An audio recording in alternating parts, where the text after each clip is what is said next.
राजा को नदी के किनारे एक जादुई चिराग मिला। जीनी ने वादा किया कि वो उसकी 3 इच्छाएं पूरी करेगा। राजा की कोई खास इच्छा नहीं थी, तो उसने पूछा कि जीनी खुद क्या चाहता है। जीनी ने कहा वो आजादी चाहता है। तो राजा ने अपनी पहली इच्छा मांगी, मैं चाहता हूँ कि जीनी आजाद हो जाए। तुरंत उसकी बेड़ियां गिर गईं।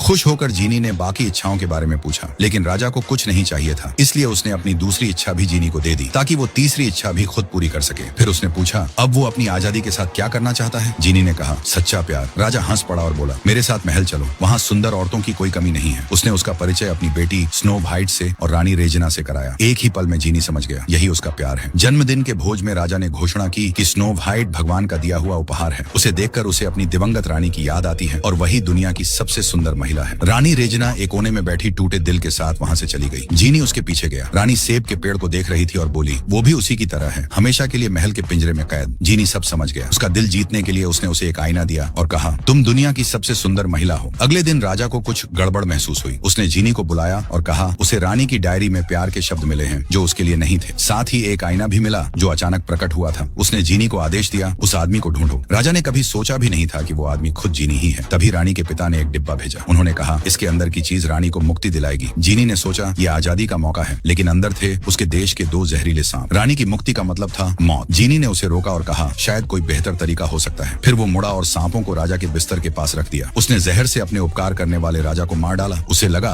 अब वो और रानी आखिरकार साथ रह पाएंगे, लेकिन पहरेदारों ने सांपों के रहने की जगह से उनका सुराग पकड़ लिया और सीधे जीनी तक पहुंच गए। रानी ने उसका सामान पैक किया और उसे महल से भगा दिया। तभी जीनी को समझ आया कि क्यों सांप उसके देश से लाए गए थे। सिर्फ एक कारण था, राजा की मौत के बाद उसे बलि का बकरा बनाना। जीनी ने चिराग निकाला और राजा द्वारा दी गई तीसरी इच्छा मांगी। जैसे ही उसने इच्छा बोली वो धुएं के गुब्बार में गायब हो गया। जब दुष्ट रानी को होश आया जीनी जादुई आईना बन चुका था, हमेशा के लिए उसके साथ बन चुका था। उस दिन के बाद जब भी दुष्ट रानी पूछती दुनिया की सबसे सुंदर महिला कौन है, आईने का जवाब हमेशा एक ही होता था,